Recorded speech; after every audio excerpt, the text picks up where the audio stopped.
ಚೈಲ್ಡ್ಹುಡ್ಡಿಂದ ನಾವು 3 ಫ್ರೆಂಡ್ಸ್ ಇದ್ದೀವಿ. 2 to 3 months back ಒಬ್ಬ ಸೂಸೈಡ್ ಮಾಡ್ಕೊಂಡಿದ್ದಾನೆ, ಬರ್ನ್ ಮಾಡ್ಕೊಂಡು. ಎಲ್ಲ ಸ್ಕ್ರಿಪ್ಚರ್ಸಲ್ಲೂ ಹೇಳೋದು ಒಂದೇ ಸರ್, ಸೂಕೊಳ್ಳೋದು ಮಹಾಪಾತಕ ಅಂತ. ಲೈಕ್ ಪಾಪಗಳಲ್ಲೇ ದೊಡ್ಡ ಪಾಪ. ಇಷ್ಟು ದೊಡ್ಡ ಪಾಪ ಮಾಡಿದವರು ನೆಕ್ಸ್ಟ್ ಏನಾಗುತ್ತೆ? ದೇಹ ಬಿಟ್ಟ ಮೇಲೆ ಅವರು ಉನ್ನತ ಲೋಕಕ್ಕೆ ಹೋಗೋಕ್ಕಾಗಲ್ಲ. ಆ ಆತ್ಮಗಳಿಗೆ ನಾವು ಅರ್ತ್ ಬಾಂಡ್ ಎಂಟಿಟೀಸ್ ಅಂತ ಹೇಳ್ತೀವಿ. ಈ ಭೂಮಿ ಮೇಲೇ ಸಿಕ್ಕಾಕೊಂಡಿರುತ್ತೆ, ಇದ್ರ ಜೊತೆಗೆ ಬಾಂಡ್ ಆಗಿಬಿಟ್ಟು ಜೀವನ ಬರೆಯೋದು ಸ್ವಲ್ಪ ಸೇರಿಸಿ ಒಂದು ಒಳ್ಳೆ ಮನೆ ಕಟ್ಟಿರ್ತಾರೆ. ಮನೆ ಕಟ್ಟಿ ಗೃಹ ಪ್ರವೇಶ ಮಾಡ್ತಾರೆ, ತುಂಬ ಖುಷಿಯಾಗಿರ್ತಾರೆ. ಸ್ವಲ್ಪ ದಿನಕ್ಕೆ ಏನೋ ಒಂದು ಅನಾಹುತ ಆಗುತ್ತೆ, ಅವ್ರ ದೇಹ ಬಿಟ್ಟು. ಆ ಮನೆಯ ಜೊತೆಗೆ ಅವ್ರ ಅಟ್ಯಾಚ್ಮೆಂಟ್ ತುಂಬ ಸ್ಟ್ರಾಂಗ್ ಆಗಿರುತ್ತೆ. That was only dream that person had. ಆ ಡ್ರೀಮ್ ಏನಿತ್ತು ಅದನ್ನು ಅವರು ಸರಿಯಾಗಿ ಸುಖ ಪಟ್ಟಿಲ್ಲ, ಅದರ ಜೊತೆಗೆ ಅಟ್ಯಾಚ್ಮೆಂಟ್ ಇರುತ್ತೆ. ಅಂಥವರು ಕೂಡ ಪ್ರೇತಾತ್ಮಗೆ ಅಲ್ಲೂ ನೆಗೆಟಿವ್ ಎಂಟಿಟೀಸ್ನ ಯಾವುದಾದ್ರೂ ಡೀಲ್ ಮಾಡಿದ್ರೆ ಹೊರಗಡೆ ಮಲಗಿದ್ವಿ. ಸಡನ್ನಾಗಿ ನಾನು ಜೋರಾಗಿ ಚೀರಾಡಿದೆ, ಏನು ಗೊತ್ತಾಗಲಿಲ್ಲ. ಆ ಸಮಯ ನನ್ನ ಮೇಲೆ ಏನೋ ಬಿದ್ದಂಗಾಯಿತು. ಏನೇನು ಎಲ್ಲ ಆಯಿತು ಅಂತ ಕೇಳ್ತಿದ್ದಾರೆ, ಏನು ಗೊತ್ತಾಗಲಿಲ್ಲ. ಬಟ್ ಇಲ್ಲಿ ಒಂದು ಕಟ್ ಮಾತ್ರ ಇತ್ತು. ಓಕೆ, ಲೆಟ್ಸೆ ಒಂದು 100 years ಅವನಿಗೆ ಇರಬೇಕು ಅಂತ ಇತ್ತು. ಸಮ್ ಸಿಚುವೇಶನ್ಸಲ್ಲಿ 50 yearsಗೆ ಹೋಗ್ಬಿಟ್ಟಿದ್ದಾರೆ. ಲೈಕ್ ಈ ಕ್ಯಾಲ್ಕುಲೇಷನ್ ಹಿಂಗೆ ಬ್ಯಾಲೆನ್ಸ್ ಆಗುತ್ತೆ. ಮೇನ್ಲಿ ಬಾಲಿವುಡಲ್ಲಿ, ತಮಿಳ್ ಫಿಲ್ಮ್ ಇಂಡಸ್ಟ್ರಿಯಲ್ಲಿ ಆ್ಯಂಡ್ ಮಲಯಾಳಂ ಇಂಡಸ್ಟ್ರೀಸಲ್ಲಿ ಪರ್ಟಿಕ್ಯುಲರ್ ರಿಲಿಜಿಯನ್ನ ಮಾಕ್ ಮಾಡಿಕೊಂಡು, ಇನ್ಸಲ್ಟ್ ಮಾಡಿಕೊಂಡು ಫಿಲಿಮ್ಸ್ ಮಾಡ್ತಾ ಇದ್ದಾರೆ. ಟೆಂಪಲ್ಸಲ್ಲಿ ಇಂಟಿಮೇಟ್ ಸೀನ್ಸ್ ಮಾಡೋದು, ಇದನ್ನು ಕೆಲವರು ಬ್ಯಾನ್ ಮಾಡ್ತಾರೆ. ಕೆಲವರು ಏನಂತಾರೆ, ಆಲ್ರೆಡಿ ಟೆಂಪಲ್ಸಲ್ಲಿ ನ್ಯೂಡ್ ಕಾರ್ವಿಂಗ್ಸ್ ಇದೆ, ಸೊ ಜಸ್ಟ್ ಫಿಲಿಮ್ ಸೀನ್ ಮಾಡಿದ್ರೆ ಏನು ತಪ್ಪು? ಸೊ 0 to 7 years ಈ ಎನರ್ಜಿ ಬೇರೆ ಥರ ಕೆಲಸ ಮಾಡುತ್ತೆ, 7 to 14 ಬೇರೆ ಥರ ಕೆಲಸ ಮಾಡುತ್ತೆ. 14 years 13-14 yearsಗೆ ನಮ್ಮ ಈ same energy gets transform in the sexual energy. ಇದು ಪೀಕಿಗೆ ಬರಲಿಕ್ಕೆ 21 years ಅಂತ ಆಗುತ್ತೆ. 21 to 28 years ಏನಿದೆಯಲ್ಲ, that is the peak of sexual energy. Sir, usually simple ಥಿಂಗ್ಸ್ಗೆ ಮಿಸ್ಅಂಡರ್ಸ್ಟ್ಯಾಂಡಿಂಗ್ ಮಾಡ್ಕೋತಾರೆ ಒಬ್ಬರಿಂದ ಒಬ್ಬರಿಗೆ. ಆ ಒಂದು ಗ್ರಜ್ನ ಲೈಫ್ ಟೈಮ್ ಇಟ್ಕೊಂಡಿರ್ತಾರೆ. ಸೊ ಹಿಂಗೆ ಹೋಲ್ಡ್ ಆನ್ ಮಾಡ್ಕೊಂಡಿದ್ದಾಗ ಎನರ್ಜಿ ವೈಸ್ ಆಗಿ ಅದು ಏನಾಗುತ್ತೆ? ಆ್ಯಂಡ್ ಫರ್ಗಿವ್ನೆಸ್ ಅನ್ನೋದು ಎಷ್ಟು important? Very good question. Forgiveness is a very important aspect of life. See, we are all connected with our surrounding, with the people around us, with our past, present and future, through some unseen chords. ಕಾಣದಿರುವಂಥ ಕಾರ್ಡ್ಸಿಂದ connect ಆಗಿರ್ತೀವಿ. ಯಾವಾಗ ಆ cards positive ಆಗಿರುತ್ತೆ, ಅವಾಗ ಅದು ನಮಗೆ positive ಆಗಿ ಇನ್ಫ್ಲುಯೆನ್ಸ್ ಮಾಡಲ್ಲ. ಬಟ್ ಯಾವಾಗ ನಾವು ನೆಗೆಟಿವ್ ಭಾವನೆಗಳಿಂದ ಜನರ ಜೊತೆಗೆ ಕನೆಕ್ಟ್ ಆಗ್ತೀವಿ, ಗ್ರಡ್ಜು, ರಿಸೆಂಟ್ಮೆಂಟು, ಆ್ಯಂಗರು, ಅದೇನು ಮಾಡುತ್ತಂದ್ರೆ ಅದು ನಮ್ಮನ್ನ ಅವ್ರ ಜೊತೆಗೆ ಕನೆಕ್ಟ್ ಮಾಡಿರುತ್ತೆ ಸ್ಟ್ರಾಂಗ್ ಆಗಿ. And that holds us back. ನೀವು ಮುಂದೆ ಹೋಗಬೇಕು ಅಂದ್ರೂ ಕೂಡ ನೀವು ಮುಂದೆ ಹೋಗೋಕ್ಕಾಗೋದಿಲ್ಲ. ನಿಮ್ಗೆ ಯಾರ ಮೇಲೆ ಕೋಪ ಇದೆ, ಆ ಕೋಪ ಯಾವಾಗ ನಿಮ್ಮ ಮನಸ್ಸಲ್ಲಿ ಇರುತ್ತೆ, ನೀವು ಮಾಡಬೇಕಾಗಿರುವಂಥ ಕೆಲಸದ ಮೇಲೆ ನಿಮ್ಗೆ ಫೋಕಸ್ ಮಾಡೋಕ್ಕಾಗೋದು. ಬುದ್ಧ ಒಂದು ಕಡೆ ತುಂಬ ಚೆನ್ನಾಗಿ ಹೇಳ್ತಾನೆ, ಈ ಕೋಪ ಮಾಡ್ಕೊಳ್ಳೋದಂದ್ರೆ ನಿಮ್ಮ ಕೈಯಲ್ಲಿ ಉರಿತಾ ಇರೋ ಒಂದೊಂದು ಕೆಂಡ ಹಿಡ್ಕೊಂಡು ಇದರಿಂದ ಬೇರೆಯವ್ರು ಸುಡಬೇಕು ಅಂತ. ಬೇರೆಯವ್ರು ಸುಡ್ತಿರೋ ಬಿಡ್ತಿರೋದು ಸೆಕೆಂಡ್ರಿ, ಬಟ್ ನಿಮ್ಮ ಕೈ ಫಸ್ಟ್ ಸುಟ್ಟೋಗುತ್ತೆ. ಹೌದು. ಎಷ್ಟೋ ಸತಿ ಬೇರೆಯವ್ರ ಮೇಲೆ ಕೋಪ ಇರುತ್ತೆ, ಬೇರೆಯವರು ಕೆಟ್ಟ ವರ್ತನೆ ನಮ್ಮ ಜೊತೆಗೆ ಮಾಡಿರ್ತಾರೆ, ನಮ್ಗೆ ಮೋಸ ಮಾಡಿರ್ತಾರೆ, ಚೀಟ್ ಮಾಡಿರ್ತಾರೆ, ಏನೋ ಯಾವುದೋ ಒಂದು ರೀತಿಯಲ್ಲಿ ತೊಂದರೆ ಮಾಡಿರ್ತಾರೆ. ಎಷ್ಟೋ ಸತಿ ಅವ್ರನ್ನ ಫರ್ಗಿವ್ ಮಾಡೋಕ್ಕಾಗೋದಿಲ್ಲ. ಆದರೆ ಫರ್ಗಿವ್ನೆಸ್ ಇಸ್ ನಾಟ್ ಅವ್ರ ಜೊತೆಗೆ ಮತ್ತೆ ರೀಕನ್ಸೈಲ್ ಮಾಡಬೇಕು ಅಂತ ಫರ್ಗಿವ್ನೆಸ್ ಅಲ್ಲ. ಫರ್ಗಿವ್ನೆಸ್ ಅವ್ರಿಗೋಸ್ಕರ ನೀವು ಅವ್ರನ್ನ ಫರ್ಗಿವ್ ಮಾಡಬೇಕು ಅಂತನೂ ಅಲ್ಲ. You have to forgive others for yourself. ನಿಮಗೋಸ್ಕರ ನೀವು ಅವ್ರನ್ನ ಫರ್ಗಿವ್ ಮಾಡಬೇಕಾಗುತ್ತೆ. Because you deserve peace, you deserve happiness, you deserve success. For yourself you have to forgive them. Forgiveness is like you're cutting those unseen cords from them, you're getting disconnected from them so that you can start focusing on your work and you can get success, happiness and everything in your life. ಅವರು ನಿಮ್ಮ ಫರ್ಗಿವ್ನೆಸ್ನ deserve ಮಾಡದೇನೆ ಇರ್ಬೋದು, ನಿಮಗೋಸ್ಕರ ನೀವು ಅವ್ರನ್ನ forgive ಮಾಡಬೇಕು. And believe me, forgive ಮಾಡೋದ್ರಿಂದ ಎಷ್ಟೋ ಕಾಯಿಲೆಗಳು ನಮ್ಮ ದೇಹದಲ್ಲಿ ಬರದೇ ಇರೋ ಥರ ತಡೆಗಟ್ಟು. ಓಕೆ, ಇದ್ರ ಮೇಲೆ ಕೂಡ ಸಾಕಷ್ಟು ರಿಸರ್ಚ್ ಆಗಿದೆ. ಎಷ್ಟೋ ದೇಹದ ಕಾಯಿಲೆಗಳು, ಇವನ್ ದ ಹಾರ್ಟ್ ಇಶ್ಯೂಸ್ ನಮ್ಗೆ ಬರೋದು because of this deep rooted resentment in the subconscious mind. ಹಿಂದಿಲಿ ಒಂದು ಸೇಯಿಂಗ್ ಇದೆ ಕಿ ಯಾವುದೊಂದು ಆಪರೇಷನ್ ಥಿಯೇಟರ್ ಹೊರಗಡೆ ಬರ್ದಿತ್ತಂತೆ ಕಿ ಅಗರ್ ಖೋಲ್ ದಿಯಾ ಹೋತಾ ದಿಲ್ ಯಾರೋ ಕೆ ಸಾಥ್ ತೋ ನಹಿ ಖೋಲ್ನಾ ಪಡ್ತಾ ಆಜ್ ಔಜಾರೋ ಕೆ ಸಾಥ್. ಅಂದ್ರೆ ಈ ಇಕ್ವಿಪ್ಮೆಂಟ್ಸ್ಗಳಿಂದ ಹಾರ್ಟ್ನ ಏನು ಓಪನ್ ಮಾಡಿ ಓಪನ್ ಹಾರ್ಟ್ ಸರ್ಜರಿ ಅಥವಾ ಸರ್ಜರಿ ಮಾಡ್ತಾ ಇದ್ದೀವಿ, ಅದು ಮಾಡೋ ಅವಶ್ಯಕತೆ ಬೀಳ್ತಾ ಇರಲಿಲ್ಲ. ನೀವೇನಾದ್ರೂ ನಿಮ್ಮ ಫ್ರೆಂಡ್ಸ್ಗಳ ಜೊತೆಗೆ ಓಪನ್ ಆಗಿ ಮಾತಾಡ್ಬಿಟ್ಟಿದ್ರಿ. ಓಕೆ, ಅದರ ಅರ್ಥ ಏನಂದ್ರೆ ನಿಮ್ಮ ಮನಸ್ಸಿನ ಒಳಗಡೆ ಏನಿದೆ ಅದನ್ನ ಮನಸ್ಸಲ್ಲಿ ಇಟ್ಕೊಳ್ದೇನೆ ನಿಮ್ಗೆ ಯಾರೋ ಫ್ರೆಂಡ್ಸ್ ಮೇಲೇನೋ ರಿಲೇಟಿವ್ ಮೇಲೇನೋ ಯಾರ್ದು ಮೇಲೆ ಕೋಪ ಇದೆ ಅಂದ್ರೆ ಅವ್ರ ಹತ್ರ ಮಾತಾಡಿ ಅದನ್ನ ಕ್ಲಿಯರ್ ಮಾಡಬೇಡಿ. ಕ್ಲಿಯರ್ ಮಾಡ್ಕೊಂಡು forgive them so that it will not create burden in your mind and in your body. ಎಲ್ಲ ಧರ್ಮಗಳಲ್ಲೂ ಕೂಡ ಫರ್ಗಿನೆಸ್ ಅನ್ನೋದು ಇದ್ದೇ ಇದೆ. ಹೌದು, ಜನರಿಗೆ ಕ್ಷಮಿಸ್ಬೇಕು, ತಪ್ಪು ಯಾರೋ ಮಾಡಿದ್ರೆ ಭಗವಂತ ಶಿಕ್ಷೆ ಕೊಡ್ತಾನೆ, ನೀ ಯಾಕೆ ತಲೆ ಕೆಡಿಸ್ಕೊಡ್ತೀಯ, ಈ ತರದ ಮಾತುಗಳು ನಾವು ಕೇಳ್ತಾನೆ ಇರ್ತೀವಿ. ಹೌದು, ಇದೇನಕ್ಕಂದ್ರೆ ನಿಮ್ಗೋಸ್ಕರ, ನಿಮ್ ಒಳ್ಳೆದಕ್ಕೆ, so that you can be peaceful, you can be happy, you can be successful. So ನಿಮಗೋಸ್ಕರ ನೀವು ಬೇರೆಯವ್ರನ್ನ ಫರ್ಗಿವ್ ಮಾಡಬೇಕು. Forgiveness is a wonderful you know ಒಂದು ಭಾವ ಅಥವಾ ಒಂದು feeling where you can get disconnected from all kinds of negativity which is coming from the negative people to you. So this is very very important. You have, ನೀವು ಎಷ್ಟು forgive ಮಾಡ್ತೀರಿ ಅಷ್ಟೇ ನೀವು pure ಆಗ್ತಾ ಹೋಗ್ತೀರಿ. ಮನಸ್ಸು ಪ್ಯೂರ್ ಆಗುತ್ತೆ, ದೇಹ ಪ್ಯೂರ್ ಆಗುತ್ತೆ, ಮನಸ್ಸು ಯುನೋ ಮೈಂಡ್ ತುಂಬ ತಿಳಿಯಾಗಿರುತ್ತೆ, and you will be able to focus on your work peacefully. Sir, next question is, negative ಎಂಟಿಟೀಸ್ನ ಯಾವುದಾದ್ರೂ ಡೀಲ್ ಮಾಡಿದ್ರಾ? ನೋಡಿರೋದಾಗಲಿ, ಸಿನಿಮಾದಲ್ಲಿ ಹೇಳ್ದಂಗೆ ನೆಗೆಟಿವ್ ಎಂಟಿಟೀಸ್ನ ಯಾರಾದರೂ ಟಚ್ ಮಾಡಿದ್ರೆ ಅದು ಮತ್ತೆ ನಮ್ಮ ಮೇಲೆ ಗ್ರಜ್ ಇಟ್ಕೊಂಡು ರಿವೆಂಜ್ ತಗೊಳುತ್ತೆ ಅನ್ನೋದು ನೋಡಿದ್ದೀವಿ ಸಿನಿಮಾಸಲ್ಲಿ. ಸೊ ಅಂಥದ್ದು ಏನಾದರೂ ಆಗಿದೆಯಾ ನಿಮ್ಮ ಕೇಸಸ್ಸಲ್ಲಿ? ನೋಡಿ, ಈಗ ನಿಮಗೆ ನಿಮ್ಮ ಪಕ್ಕದಲ್ಲಿ ಯಾರೋ ಕೂತಿದ್ದಾರೆ ಅಂದರೆ ಹೌದು, ಭಯ ಆಗುತ್ತೆ. ಆದರೆ ಅದು ಹಾಗಿರೋದಿಲ್ಲ. ನೆಗೆಟಿವ್ ಎಂಟಿಟೀಸ್ ಅಂತಂದಾಗ ನಮಗೆ ಸಾಮಾನ್ಯವಾಗಿ ಭೂತ ಪ್ರೇತ ಅಂದರೆ ಭಯ ಇದೆ. ನಮ್ಮ ಭಯದಿಂದ ನಾವು ಎಷ್ಟೋ ಸತಿ ಭೂತ ಪ್ರೇತಗಳನ್ನ ಕ್ರಿಯೇಟ್ ಮಾಡ್ತೀವಿ, ಎಷ್ಟೋ ಸತಿ ರಿಯಲ್ ಇರೋದಿಲ್ಲ, ನಿಜ ಇರೋದಿಲ್ಲ. ಸಿನಿಮಾ ಬಗ್ಗೆ ಮಾತಾಡಿದ್ರಿ ನೀವು. ಸಿನಿಮಾದಲ್ಲಿ ಏನು ತೋರಿಸ್ತಾರಂದ್ರೆ ನಿಜವಾದ ಪ್ರೇತಾತ್ಮಗಳು ಯಾವ ಥರ ಇರ್ತವೆ ಆ ಥರ ತೋರ್ಸೋಕ್ಕಾಗಲ್ಲ. ಪ್ರೇತಾತ್ಮ is what? It is a energy. ನಮ್ಮದೇ ಆದಂಥ ಒಂದು ಜೀವಾತ್ಮ ಅಂತ ಏನು ಹೇಳ್ತೀವಿ, ಅದೇ ಕೆಲವೊಂದು ಕಾರಣಾಂತರದಿಂದ ಪ್ರೇತಾತ್ಮ ಆಗುತ್ತೆ. ಅದಕ್ಕೆ ಬೇರೆ ಬೇರೆ ಕಾರಣಗಳಿದೆ. ಬಟ್ ಜನರಿಗೆ ಈ ವಿಷಯ ಬಗ್ಗೆ ಸಾಮಾನ್ಯವಾಗಿ ನಾನು ಜಾಸ್ತಿ ಮಾತಾಡಲ್ಲ, ಯಾಕಂದ್ರೆ the moment we speak about that ಜನ ಸುಮ್ಮನೆ ಭಯ ಬೀಳ್ತಾರೆ, ಎಷ್ಟೋ ಸತಿ ಇಲ್ದಿರೋದೆಲ್ಲ ಕ್ರಿಯೇಟ್ ಮಾಡ್ತಾರೆ. ಹೌದು. When it comes to healing part, ಯಾರಿಗೂ ಪ್ರೇತ ಬಾಧೆ ಇದೆ ಅಥವಾ ಪ್ರೇತ ಪ್ರಾಬ್ಲಮ್ ಇದೆ ಅಂತಂದಾಗ ಅದರಲ್ಲಿ ಸುಮಾರು 90 to 95% ಅದು ರಿಯಲ್ ಇರೋದಿಲ್ಲ. ಓಕೆ.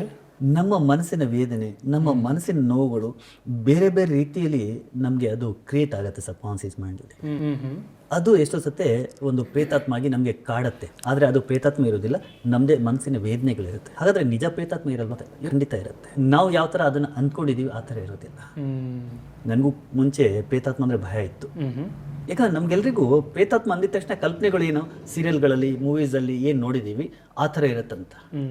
ಆದರೆ ಯಾವಾಗ ನನಗೆ ಅದರ ರಿಯಾಲಿಟಿ ಗೊತ್ತಾಯಿತು, ನನಗೆ ಆ ಪ್ರೇತಾತ್ಗಳ ಮೇಲೆ ಅಯ್ಯೋ ಪಾಪ ಅನ್ಸುತ್ತೆ ಇವಾಗ. Okay. Yes, because why they are suffering actually. Okay. ಅವ್ರಿಗೆ ದಾರಿ ಸಿಗ್ತಾ ಇಲ್ಲ, ಉನ್ನತ ಲೋಕಕ್ಕೆ ಹೋಗಬೇಕು, ಮತ್ತೆ ಪುನರ್ಜನ್ಮದ ಹಾದಿಗೆ ಹೋಗಬೇಕು, but they are not getting the way. Okay.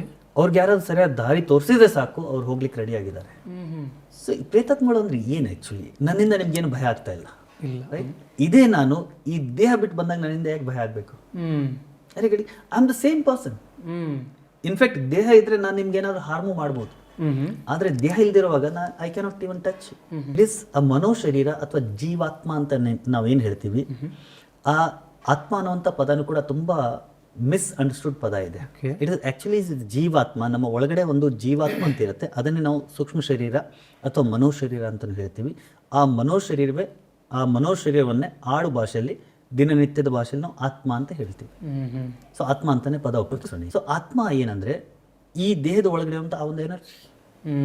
ಸಾಮಾನ್ಯವಾಗಿ ಏನಾಗುತ್ತೆ ಅಂದ್ರೆ ಮನುಷ್ಯ ಸಾಯೋವಾಗ ದೇಹ ಬಿಟ್ಟು ಹೋಗುತ್ತೆ, ಆ ಆತ್ಮ ಹೊರಗಡೆ ಬರುತ್ತೆ, ಹೊರಗಡೆ ಬಂದು ಉನ್ನತ ಲೋಕಕ್ಕೆ ಹೋಗಿ ಮತ್ತೆ ಪುನರ್ಜನ್ಮ ಹದಿಂದ ಮುಂದಿನ ಅದಕ್ಕೆ ಕರ್ಮಕ್ಕೆ ಅನುಗುಣವಾಗಿ ಅದು ಮುಂದಿನ ಜನ್ಮ ಪಡೆಯುತ್ತೆ ಆ್ಯಂಡ್ ಜರ್ನಿ ಕಂಟಿನ್ಯೂಸ್. ಬಟ್ ಕೆಲವೊಂದು ಸತಿ ಏನಾಗುತ್ತೆ ಅಂದ್ರೆ ಕೆಲವೊಂದು ಆತ್ಮಗಳಿಗೂ ದೇಹ ಬಿಟ್ಟ ಮೇಲೆ ಅವರು ಉನ್ನತ ಲೋಕಕ್ಕೆ ಹೋಗಕ್ಕಾಗಲ್ಲ. ಆ ಆತ್ಮಗಳಿಗೆ ನಾವು ಅರ್ತ್ ಬಾಂಡ್ ಎಂಟಿಟೀಸ್ ಅಂತ ಹೇಳ್ತೀವಿ. ಈ ಭೂಮಿ ಮೇಲೆನೆ ಸಿಕ್ಕಾಕೊಂಡ್ಬಿಟ್ಟಿರುತ್ತೆ, ಇದ್ರ ಜೊತೆಗೆ ಬಾಂಡ್ ಆಗ್ಬಿಟ್ಟಿರುತ್ತೆ. So they are known as earth bound entity. Okay. ಯಾವ ಥರದ ಪ್ರೇತಾತ್ಮಗಳು, ಯಾವ ಥರದ ಆತ್ಮಗಳು ಪ್ರೇತಾತ್ಮ ಆಗಿ ಕನ್ವರ್ಟ್ ಆಗುತ್ತೆ ಅಂದರೆ, ಮೊದಲನೇದು ಎಕ್ಸ್ಟೆಂಡ್ ಟೈಮ್ಸು. ಎಷ್ಟೋ ಸತಿ ಆ ದೇಹದ ಆಯುಷ್ಯ ಕಂಪ್ಲೀಟ್ ಆಗಿರೋದಿಲ್ಲ, ಕಂಪ್ಲೀಟ್ ಆಗಕ್ಕೆ ಮುಂಚೆನೆ ಯಾವುದೋ ಒಂದು ಆಕ್ಸಿಡೆಂಟ್ ಆಗಿನೋ ಏನೋ ಆಗಿನೋ ಸತ್ತು ಹೋಗಿರ್ತಾರೆ. ಸೊ ಸಡನ್ ಡೆತ್ ಆದಾಗ ಆ ಆತ್ಮಕ್ಕೆ ಅರಿವೇ ಆಗೋದಿಲ್ಲ ಏನಾಯ್ತು ಅಂತ. ನಾನು ಸತ್ತೋಗಿದ್ದೇನೆ ಗೊತ್ತಾಗಲ್ಲ. ಸೊ ಗೊತ್ತಾಗದೆ ಇದ್ದಾಗ ಅದಕ್ಕೆ ದಾರಿ ಸಿಗುತ್ತೆ. ಜೊತೆಗೆ ಅದರ ದೇಹದ ಜೊತೆಗೆ ಅವರ ರಿಲೇಟಿವ್ಸ್ ಜೊತೆಗೆ, ಹೆಂಡತಿ ಅಥವಾ ಗಂಡ ಮಕ್ಕಳ ಜೊತೆಗೆ ಅಟ್ಯಾಚ್ಮೆಂಟ್ ಇರುತ್ತೆ. ಸೊ ಆ ಅಟ್ಯಾಚ್ಮೆಂಟ್ ಇಂದನೂ ಕೂಡ ಅವ್ರಿಗೆ ಆ ದಾರಿ ಕಾಣಿಸೋದಿಲ್ಲ. ಓಕೆ. ಎರಡನೇದು, ಕೆಲವರು ಸುಸೈಡ್ ಮಾಡ್ಕೋತಾರೆ. ಹೌದು. ಇಲ್ಲಿ ಇದು ತುಂಬ ಇಂಪಾರ್ಟೆಂಟು. ಎಲ್ಲ ವೀಕ್ಷಕರು ಸರಿಯಾಗಿ ಕೇಳಿಸ್ಕೋಬೇಕು ಇದನ್ನು. ಎಷ್ಟೋ ಜನ ಜೀವನದಲ್ಲಿ ತುಂಬ ಕಷ್ಟ ಇದೆ, ನೋವಿದೆ, ದುಃಖ ಇದೆ ಅಂತ ಅಂದ್ಕೊಂಡು ಸತ್ತೋಗ್ಬಿಡೋಣಪ್ಪ, ಸತ್ತೋಗ್ಬಿಟ್ರೆ ಎಲ್ಲ ನೋವುಗಳು ಕಳೆದೋಗತ್ತೆ, ಹೋಗ್ಬಿಡತ್ತೆ ಅಂತ ಅನ್ಕೋತಾರೆ. ಆದರೆ ಇದು ಒಂದು ದೊಡ್ಡ ತಪ್ಪು. Death is not the end of any suffering. ಯಾಕಂದ್ರೆ ಸಫರಿಂಗ್ ದೇಹದಲ್ಲಿ ಇಲ್ವೇ ಇಲ್ಲ. ನೀವು ಸಾಯೋದಂದ್ರೆ ಅರ್ಥ ಏನು? ನಿಮ್ ದೇಹ ಬಿಡ್ತಾ ಇದ್ದೀರಿ. ಹೌದು. ದೇಹದಲ್ಲಿ ತೊಂದರೆ ಇಲ್ವೇ ಇಲ್ವಲ್ಲ, ತೊಂದರೆ ಇರೋದು ನಿಮ್ಮ ಮನಸ್ಸಲ್ಲಿ. ಹೌದು. ಅಂಡ್ ಆ ಮನೋ ಶರೀರ ಕಂಟಿನ್ಯೂ ಆಗ್ತಾ ಇದೆ. ಇನ್ಫ್ಯಾಕ್ಟ್ ದೇಹ ಇರೋದ್ರಿಂದ ನೀವು ಏನಾದರೂ ಸಾಧನೆ ಮಾಡ್ಬೋದು, ಏನಾದರೂ ಕಷ್ಟಗಳಿಂದ ಹೊರಗಡೆ ಬರ್ಬೋದು. ದೇಹ ಇಲ್ಲ ಅಂತಿದ್ರೆ ಆ ಕಷ್ಟಗಳು ಇನ್ನೂ 100 ಪಟ್ಟು ಜಾಸ್ತಿ ಆಗುತ್ತೆ ಒಂದು. ಓಕೆ. ಅದಲ್ಲದೆ ಮತ್ತೆ ಆ ಕಷ್ಟಗಳನ್ನ ಅನುಭವಿಸ್ಲಿಕ್ಕೆ ಮತ್ತೆ ಇನ್ನೊಂದು ಜನ್ಮ ಪಡೆದು ಮತ್ತೆ ಅಲ್ಲಿ ಕಂಟಿನ್ಯೂ ಮಾಡಬೇಕಾಗತ್ತೆ. ಓಕೆ. ಲೈಕ್ 100 ಪಟ್ಟು ಜಾಸ್ತಿ ಆಗುತ್ತೆ ಅಂದ್ರಲ್ವಾ ಸರ್? ಅದು ಹೆಂಗೆ? 100 ಪಟ್ಟು. ಯಾಕಂದ್ರೆ ನೋಡಿ, ದೇಹದ ಜೊತೆಗೆ ಮನಸ್ಸು ಕನೆಕ್ಟ್ ಆಗಿದೆ. ದೇಹದ ಜೊತೆಗೆ ಮನಸ್ಸು ಕನೆಕ್ಟ್ ಆಗಿದೆ ಅಂದಾಗ ಈ ದೇಹ ಅಲ್ಲಿ ಇಲ್ಲಿ ಹೋಗಿ ಬೇರೆ ಬೇರೆ ವಾತಾವರಣಗಳಲ್ಲಿ ಹೋಗಿ ಎಷ್ಟೋ ಸತಿ ಆ ನೋವೇನಿದೆ ಮನಸ್ಸಿಂದು ಅದು ತುಂಬಾ ಕಡಿಮೆ ಆಗ್ಬಿಡುತ್ತೆ. ಆದ್ರೆ ಯಾವಾಗ ಈ ದೇಹ ಇರೋದಿಲ್ಲ, ಓಕೆ, ಮನಸ್ಸು ಮಾತ್ರ ಇದೆ. ಆ ಮನಸ್ಸು ಮಾತ್ರ ಇದೆ ಅಂತಂದಾಗ ಆ ನೋವಿದೆ, ಬಟ್ ಅದ್ ನೋವು ಏನು ಮಾಡಕ್ ಆಗ್ತಾ ಇಲ್ಲ. ಹಂಗಾಗಿ ನೋವು ಜಾಸ್ತಿ ಆಗ್ತಾನೆ ಇರುತ್ತೆ. ಎಕ್ಸಾಂಪಲ್ಗೆ ನನಗೆ ಯಾರ್ದೋ ವ್ಯಕ್ತಿ ಮೇಲೆ ಕೋಪ ಇದೆ ಅಂತ ನಾನು ಚೀರಾಡ್ಬಿಡ್ತೀನಿ, ಕುಗಾಡ್ಬಿಡ್ತೀನಿ, ಅವನ ಮೇಲೆ ಕೋಪ ತೀರ್ಸ್ಬಿಡ್ತೀನಿ, ಅಥವಾ ಅವ್ನಿಗೆ ಹೊಡೆದ್ಬಿಡ್ತೀನಿ ಹೋಗಿ. ಆ ಕೋಪ ಕಡಿಮೆ ಆಯ್ತು, ನಂದು ರಿಲೀಸ್ ಆಯ್ತು. ಹೌದು. ಆದ್ರೆ ನನ್ಗೀಗ ದೇಹ ಇಲ್ಲ, ಹೊಡಿಬೇಕು, ಬೈಬೇಕು, ಚೀರಾಡ್ಬೇಕು, ದೇಹ ಬೇಕು. ಬರೀ ಮನಸ್ಸಿದೆ, ಆ ವ್ಯಕ್ತಿ ಮೇಲೆ ಕೋಪ ಇದೆ, ನಾನು ತೋರ್ಸ್ಬೇಕು, ತೋರ್ಸಕ್ ಆಗ್ತಾ ಇಲ್ಲ, ತೀರ್ಸ್ಬೇಕು, ತೀರ್ಸಕ್ ಆಗ್ತಾ ಇಲ್ಲ. ಅವಾಗ ಏನಾಗುತ್ತೆ, ಆ ಕೋಪ ಇನ್ನೂ ಜಾಸ್ತಿ ಆಗುತ್ತೆ. ಹಾಗಾಗಿ ಈ ಸಫರಿಂಗ್ ಏನಿದೆ, the moment you leave the body, ಆ ಸಫರಿಂಗ್ ತುಂಬಾ ಜಾಸ್ತಿ ಆಗಿರುತ್ತೆ. Sorry to interrupt. ಲೈಕ್ ನಮ್ಮ ಫ್ರೆಂಡ್ಸ್ ಇದ್ದಾರೆ ಸರ್, ಲೈಕ್ ಚೈಲ್ಡ್ಹುಡ್ಡಿಂದ ನಾವು 3 ಫ್ರೆಂಡ್ಸ್ ಇದ್ದೀವಿ. 15 to 20 years ಬ್ಯಾಕಿಂದ ಕೆರಿಯರ್ ಅಂತ ಪ್ಲಸ್ ಸ್ಟಡೀಸ್ ಅಂತ ಸ್ವಲ್ಪ ದೂರ ಇದ್ದೀವಿ. 2 to 3 months ಬ್ಯಾಕ್ ಒಬ್ಬ ಸೂಸೈಡ್ ಮಾಡ್ಕೊಂಡಿದ್ದಾನೆ, ಬರ್ನ್ ಮಾಡ್ಕೊಂಡ. ನಾನು ಭಗವದ್ಗೀತೆ, ವೇದಾಸ್ನೆಲ್ಲ ಸ್ವಲ್ಪ ಸ್ಟಡಿ ಮಾಡಿದ್ದೀನಿ. ಎಲ್ಲ ಸ್ಕ್ರಿಪ್ಚರ್ಸಲ್ಲೂ ಹೇಳೋದು ಒಂದೇ ಸರ್, ಕೊಳ್ಳೋದು ಮಹಾಪಾತಕ ಅಂತ. ಲೈಕ್ ಪಾಪಗಳಲ್ಲೇ ದೊಡ್ಡ ಪಾಪ ಅಂತ. ಸೊ ನನಗೆ ಈ ಡೌಟ್ ಇರೋದು, ಇಷ್ಟು ದೊಡ್ಡ ಪಾಪ ಮಾಡಿದವರು ನೆಕ್ಸ್ಟ್ ಏನಾಗುತ್ತೆ? ಸೊ ನಿಮ್ದು ಆನ್ಸರ್ ನನಗೆ ಅದು ಕ್ಲಾರಿಫೈ ಮಾಡ್ತಾ ಇದೆ. Sorry sir, please continue. C, ನೀವು ಪಾಪ ಅಂತ ಹೇಳಿದಲ್ಲ, ದೊಡ್ಡ ಪಾಪ ಅಂತ. ಪಾಪ ಅಂದ್ರೆ ಏನು? ಪಾಪ ಇಸ್ ಸಮ್ ನೆಗೆಟಿವ್ ಕರ್ಮ. ಪಾಪದ ಪ್ರತಿಫಲ ಏನು? ನಿಮ್ಗೆ ಏನೋ ನೋವು, ಏನೋ ಒಂದು ದುಃಖ ಆಗುತ್ತೆ. ಸುಸೈಡ್ ತುಂಬಾ ದೊಡ್ಡ ಪಾಪ ಅಂತ ಏನಕ್ಕೆ ಹೇಳ್ತಾರೆ ಅಂದ್ರೆ, ಸುಸೈಡ್ ಮಾಡಿದಾಗ ಆ ನೋವುಗಳೇನಿದೆ, ಅದೇ ನಾನು ಇವಾಗ ಹೇಳಿದ 100 ಪಟ್ಟು ಆಗುತ್ತೆ. ಸೊ ಇಟ್ ಬಿಕಮ್ ದೊಡ್ಡ ಪಾಪ ಅಷ್ಟೇ. ಪಾಪದ ಪ್ರತಿಫಲ 100 times that pain, suffering. Suicide ಅಥವಾ ದೇಹ ಬಿಟ್ಬಿಡೋದು ನಿಮ್ಮ ತೊಂದರೆಗಳಿಗೆ ಎಂಡ್ ಯಾವತ್ತೂ ಇಲ್ಲ. ಸೊ ಹಂಗಾಗಿ ಯಾರು ಕಷ್ಟದಲ್ಲಿದ್ದೀರಿ, ನೋವದಲ್ಲಿದ್ದೀರಿ, ದುಃಖದಲ್ಲಿದ್ದೀರಿ, ನಂದು ಒಂದೇ ಒಂದು ಹಂಬಲ್ ರಿಕ್ವೆಸ್ಟ್ ನಿಮಗೆ, have body and try to come out of your problems. ದೇಹ ಬಿಟ್ಟು ನೀವು ಇವತ್ತಿಲ್ಲ, ನಾಳೆ ಇಲ್ಲ, ಯಾವತ್ತೂ ನಿಮ್ಮ ಪ್ರಾಬ್ಲಮ್ಗಳಿಂದ ಹೊರಗಡೆ ಬರೋಕ್ಕಾಗಲ್ಲ. ಸೊ ಈ ಥರ ಯಾವಾಗ ಕೆಲವರು ಸೂಸೈಡ್ ಮಾಡ್ಕೋತಾರೆ, ಸೂಸೈಡ್ ಮಾಡಿದ ಮೇಲೆ ಆ ಅಟ್ಯಾಚ್ಮೆಂಟ್ ಏನಿರುತ್ತೆ, ಆ ನೋವುಗಳ ಜೊತೆಗೆ, ದುಃಖದ ಜೊತೆಗೆ ಅವರು ಕೂಡ ಅರ್ತ್ ಬಾಂಡ್ ಎಂಟಿಟೀಸ್ ಆಗಿ ಉಳ್ಕೊಂಡ್ಬಿಟ್ಟಿರ್ತಾರೆ. ಓಕೆ. ಇನ್ನು ಕೆಲವರು ಜೀವನ ಪರ್ಯಂತನೂ ಸ್ವಲ್ಪ ದುಡ್ಡು ಕೊಡಿಸಿ ನಾನೊಂದು ಸ್ವಂತ ಮನೆ ಕಟ್ಟಬೇಕು ಅಂತ ಆಸೆ ಪಟ್ಟಿರ್ತಾರೆ. ಜೀವನ ಪರ್ಯಂತ ಸ್ವಲ್ಪ ಸೇರಿಸಿ ಒಂದು ಒಳ್ಳೆ ಮನೆ ಕಟ್ಟಿರ್ತಾರೆ. ಮನೆ ಕಟ್ಟಿ ಗೃಹ ಪ್ರವೇಶ ಮಾಡ್ತಾರೆ, ತುಂಬ ಖುಷಿಯಾಗಿರ್ತಾರೆ. ಸ್ವಲ್ಪ ದಿನಕ್ಕೆ ಏನೋ ಒಂದು ಅನಾಹುತ ಆಗುತ್ತೆ ಅಥವಾ ಏನೋ ಒಂದು ಆಯಿತು, ಅವ್ರ ದೇಹ ಬಿಟ್ಟು ಹೋಗುತ್ತೆ, ತೀರ್ಕೊಂಡ್ಬಿಡ್ತಾರೆ. ಸೊ ಯಾವಾಗ ತೀರ್ಕೊಂಡ್ಬಿಡ್ತಾರೆ, ಆ ಮನೆಯ ಜೊತೆಗೆ ಅವ್ರ ಅಟ್ಯಾಚ್ಮೆಂಟ್ ತುಂಬ ಸ್ಟ್ರಾಂಗ್ ಆಗಿರುತ್ತೆ. ಬಿಕಾಸ್ ಇಷ್ಟು ಕಷ್ಟಪಟ್ಟು ಜೀವನ ಪರ್ಯಂತ ಸ್ವಲ್ಪ ಸೇರಿಸಿ, that was only dream that person had. So ಇವಾಗ ದೊಡ್ಡ ಡ್ರೀಮ್ ಫುಲ್ಫಿಲ್ ಆಗಿದ ತಕ್ಷಣ ಯಾವಾಗ ದೇಹ ಬಿಟ್ಟು ಹೋಗ್ತಾರೆ, ಆ ಡ್ರೀಮ್ ಏನಿತ್ತು ಅದನ್ನ ಅವರು ಸರಿಯಾಗಿ ಸುಖ ಪಟ್ಟಿಲ್ಲ, ಅದ್ರ ಜೊತೆಗೆ ಅಟ್ಯಾಚ್ಮೆಂಟ್ ಇರುತ್ತೆ, ಅಂತವರು ಕೂಡ ಪ್ರೇತಾತ್ಮಾಗಿ ಅಲ್ಲಿ ಉಳ್ಕೊಂಡ್ಬಿಡ್ತಾರೆ. ಓಕೆ. ಸೊ ಈ ತರ ಕೆಲವೊಂದು ಅಟ್ಯಾಚ್ಮೆಂಟು, ಕೆಲವೊಂದು ಅನ್ಟೈಮ್ಲಿ ಡೆತ್ಸು, ಇದರಿಂದ ಯಾರು ಸತ್ತೋಗಿರ್ತಾರೆ ಅವ್ರಿಗೆ ಸಾಮಾನ್ಯವಾಗಿ ಆ ಹೈಯರ್ ರೆಲ್ಮ್ ಹೋಗುವಂತ ದಾರಿ ಸಿಕ್ಕಿರೋದಿಲ್ಲ. ಅಂತವರು ಸಾಮಾನ್ಯವಾಗಿ ಪ್ರೇತಾತ್ಮ ಆಗಿ ಉಳಿತಾರೆ. ಅಂದ್ರೆ ಆ ಆತ್ಮವೇ ಪ್ರೇತ ಅಂದ್ರೆ ಏನು? ಇಟ್ ಈಸ್ ಸಮ್ ನೆಗೆಟಿವ್ ಅಂತ, ನೆಗೆಟಿವ್ ವೈಬ್ರೇಷನ್ಸ್ ಅಲ್ಲಿ ಇರ್ತಾರೆ. ಸೊ ಆ ನೆಗೆಟಿವ್ ವೈಬ್ರೇಷನ್ಸ್ ಇಲ್ದಿದ್ದಾಗ ಅವ್ರು ಕಷ್ಟದಲ್ಲಿದ್ದಾರೆ, ನೋದಲ್ಲಿದ್ದಾರೆ, and they are not able to get out of this. So ಅವರು ಎಷ್ಟೋ ಸತಿ ಅವ್ರು ತೊಂದರೆ ಕೊಡಬೇಕು ಅಂತೂ ಇರೋದಿಲ್ಲ ಎಷ್ಟೋ ಸತಿ, ಬಟ್ ಅವ್ರು ಇರೋದ್ರಿಂದ ತೊಂದರೆ ಆಗತ್ತೆ. Just understand this. ಎಕ್ಸಾಂಪಲ್ಗೆ ಇಲ್ಲಿ ಯಾವುದೊಂದು ಗಲೀಜ್ ಏನೋ ಒಂದು ಐಟಮ್ ಇದೆ ಅಂತ ಅನ್ಕೊಳ್ಳಿ, ಅದರ ವಾಸನೆ ಬರ್ತಾ ಇರುತ್ತೆ. ಇವನು ಇಲ್ಲಿ ಕೂತಿದ್ದೀರಿ, ಆ ಗಲೀಜ್ ಐಟಮ್ ಇದೆ, ಅದು ವಾಸನೆ ಕೊಡಬೇಕು ಅಂತ ಇಲ್ಲ, ಬಟ್ ಅದು ಗಲೀಜ್ ಇದೆ, ಅದ್ರ ವಾಸನೆ ಬರ್ತಾ ಇದೆ, ಅದರಿಂದ ಅದು ನಿಮ್ಗೆ ಇನ್ಫ್ಲೂಯೆನ್ಸ್ ಮಾಡ್ತಾ ಇದೆ, ನಿಮ್ಗೆ ವಾಸನೆ ಬರ್ತಾ ಇದೆ, ನಿಮ್ಗೆ ಕೆಟ್ಟದ್ದು ಅನಿಸ್ತಾ ಇದೆ. ಅದೇ ರೀತಿ ಇದು ಕೂಡ ಅಲ್ಲಿ ಇದ್ದಾಗ ಅದು ಯಾವಾಗ ನೋವಲ್ಲಿ ಇರುತ್ತೆ, ಆ ನೋವಿನ ಎನರ್ಜಿ ಏನಿದೆ ಅದು ನಮ್ಮನ್ನು ಇನ್ಫ್ಲೂಯೆನ್ಸ್ ಮಾಡುತ್ತೆ, and we also start feeling that pain. Like sir, ನೀವು ಯಾವ್ದಾದ್ರು ನಿಮಗೆ ಫೇಸ್ ಮಾಡಿದ್ರಾ ಅಂಥದ್ದು ಯಾವುದಾದ್ರು, ಲೈಕ್ ನಿಮ್ಮ ಕೇಸಸ್ ಎಲ್ಲ ಹ್ಯಾಂಡಲ್ ಮಾಡಬೇಕಾದ್ರೆ? ಇಲ್ಲ, ಕೇಸಸ್ ಹ್ಯಾಂಡಲ್ ಮಾಡಿದ್ರಲ್ಲಿ, ಯಾಕಂದ್ರೆ ನನಗೆ ಯಾವಾಗಿಂದ ನಾನು ಇದೆಲ್ಲ ಅರ್ಥ ಮಾಡ್ಕೊಂಡಿದ್ದೀನಿ ಅವಾಗಿಂದ ಯಾವುದೇ ರೀತಿ ಭಯ ಇಲ್ಲ. ಸೊ ಯಾವುದೇ ರೀತಿ ನನಗೆ ಈ ಥರ ಯಾವುದು ಅಟ್ಯಾಕ್ ಆಗಲಿ ಆ ಥರ ಆಗಿಲ್ಲ. ಬಟ್ ನನ್ನ ಪರ್ಸನಲ್ ಲೈಫಲ್ಲಿ 2 ಸತಿ ಈ ಥರದ ಅನುಭವಗಳನ್ನ ನಾನು ಮಾಡಿದ್ದೀನಿ. ಮೊದಲನೇ ಅನುಭವ I was around I think 17-18 years ಇರಬೇಕು ಅನ್ಕೋತೀನಿ. ಮನೆ, ಚಿಕ್ಕ ಮನೆ, ಟೆರೆಸ್ ಮೇಲೆ, ಹೊರಗಡೆ ಟೆರೆಸ್ ಇದೆ, ಬೇಸಿಗೆ ಕಾಲ, ಸೊ ಹೊರಗಡೆ ಮಲಗಿದ್ವಿ. ಮಧ್ಯರಾತ್ರಿಯಲ್ಲಿ ಸಡನ್ ಆಗಿ ನಾನು ಜೋರಾಗಿ ಚೀರಾಡಿ ಎದ್ದು ಕೂತಾಗ ಮನೆಯವರೆಲ್ಲ ಏನಾಯ್ತು ಅಂತ ಕೇಳ್ತಿದ್ದಾರೆ. ಏನು ಗೊತ್ತಾಗ್ಲಿಲ್ಲ. ಆ ಸಮಯ ನನ್ನ ಮೇಲೆ ಏನೋ ಬಿದ್ದಂಗಾಯ್ತು. ಏನೇನೆಲ್ಲ ಆಯ್ತು ಅಂತ ಕೇಳ್ತಿದ್ದಾರೆ, ಏನು ಗೊತ್ತಾಗ್ಲಿಲ್ಲ. ಆಮೇಲೆ ಸ್ವಲ್ಪ ಹೊತ್ತಿಗೆ ಮಲ್ಕೊಂಡ್ಬಿಟ್ಟೆ. ಬೆಳಿಗ್ಗೆ ಆದರೆ ನನಗೇನು ನೆನಪಿರಲಿಲ್ಲ, ಬಟ್ ಇಲ್ಲಿ ಒಂದು ಕಟ್ ಮಾತ್ರ ಇತ್ತು. ಓಕೆ. ನನ್ನ ಪಕ್ಕದಲ್ಲಿ ನನ್ನ ತಮ್ಮ ಮತ್ತೆ ನಮ್ಮ ಫ್ಯಾಮಿಲಿಯವರು ಮಲಗಿದ್ರು. ಅವ್ರಿಗೆ ಯಾರಿಗೂ ಏನೂ ಆಗಿಲ್ಲ. They have not seen anything. ಯಾವ್ದಾದ್ರು ಪಕ್ಷಿನೋ ಪ್ರಾಣಿನೋ ಏನೋ ಇದಾಯ್ತಾ ಅದು ಕೂಡ ಇರಲಿಲ್ಲ, ಬಟ್ ಈ ಕಟ್ ಇತ್ತು. ಓಕೆ.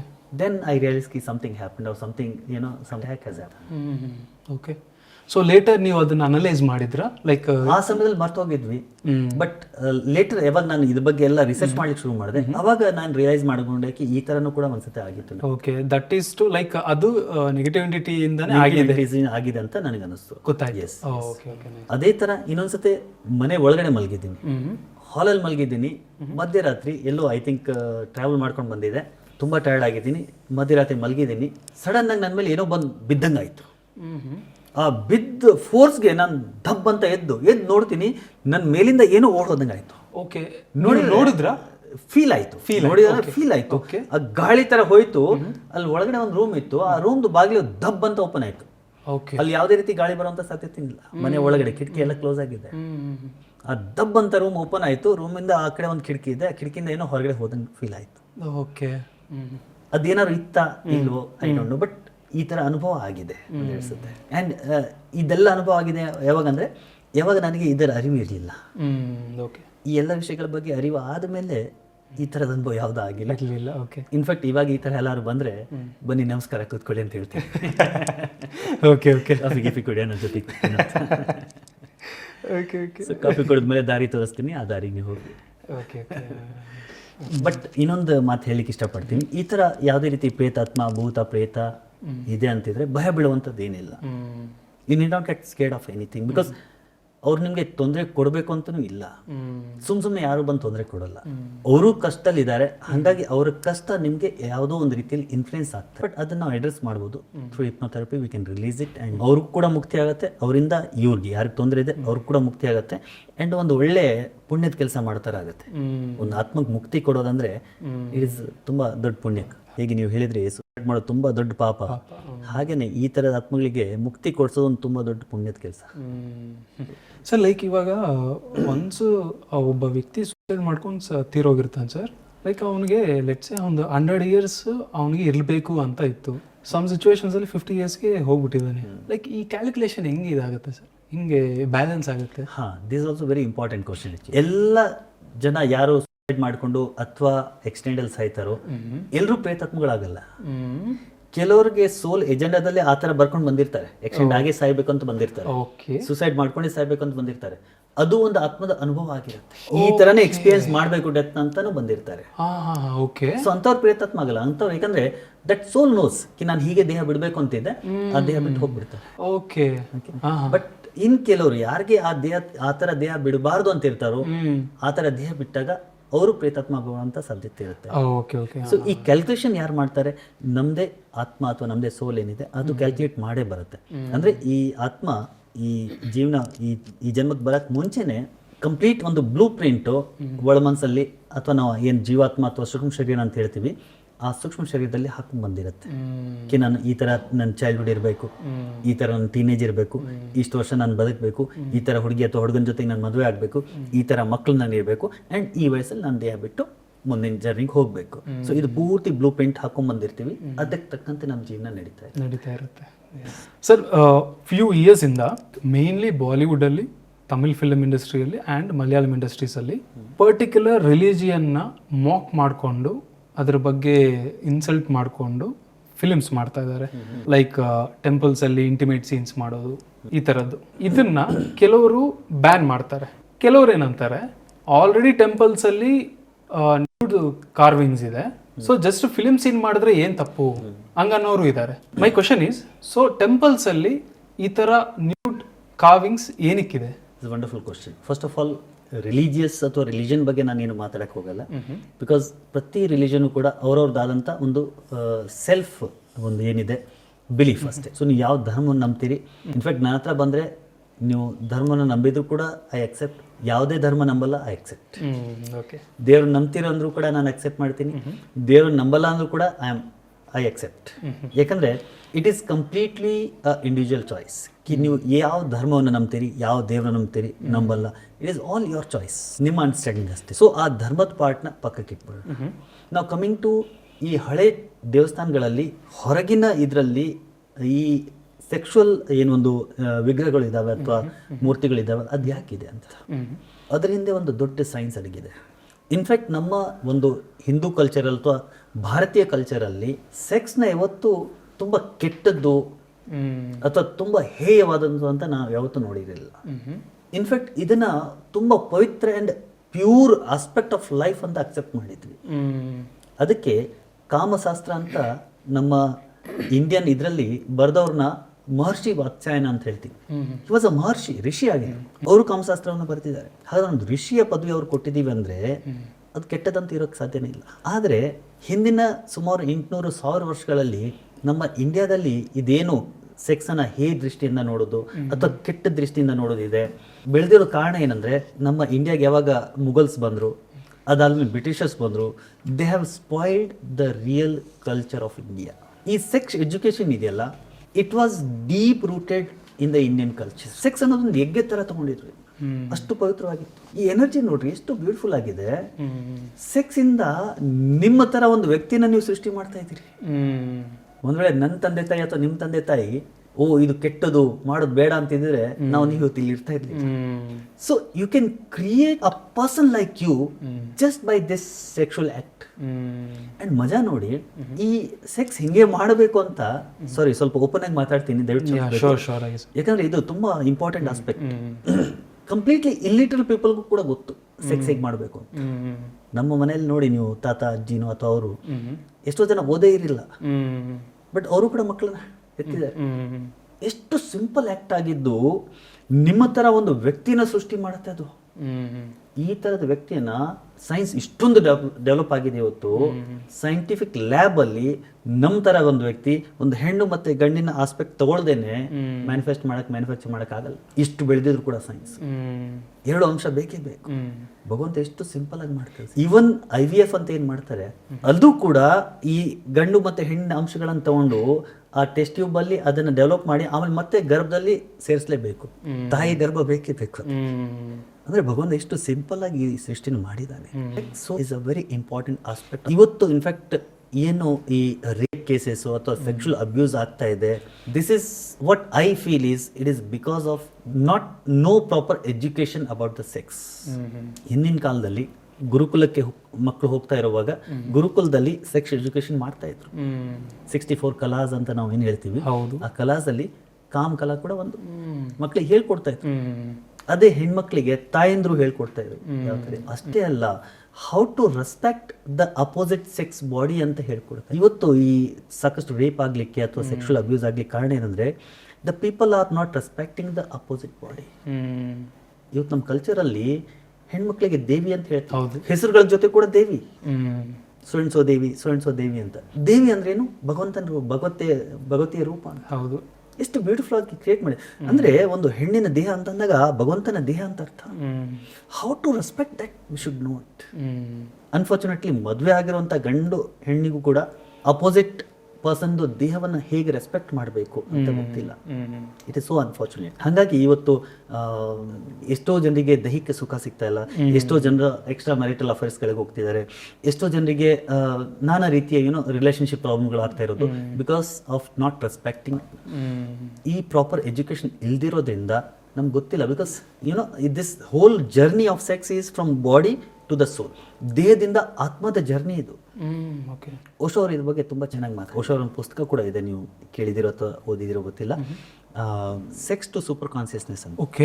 ಸಂಭೋಗ್ ಸೆ ಸಮಾಧಿ ಕಿ ಓರ್ ಅಂತ ಹಿಂದಿಲಿದೆ, ಸೆಕ್ಸ್ ಟು ಸೂಪರ್ ಕಾನ್ಸಿಯಸ್ನೆಸ್ ಅಂತ. So he has spoken a lot about this, though he was a controversial guru. Of course ಅವ್ರು ಹೇಳಿರುವಂಥ ಎಲ್ಲ ಮಾತುಗಳು ಸರಿ ಅಂತ ನಾನು ಕೂಡ ಹೇಳೋದಿಲ್ಲ, but most of it was right.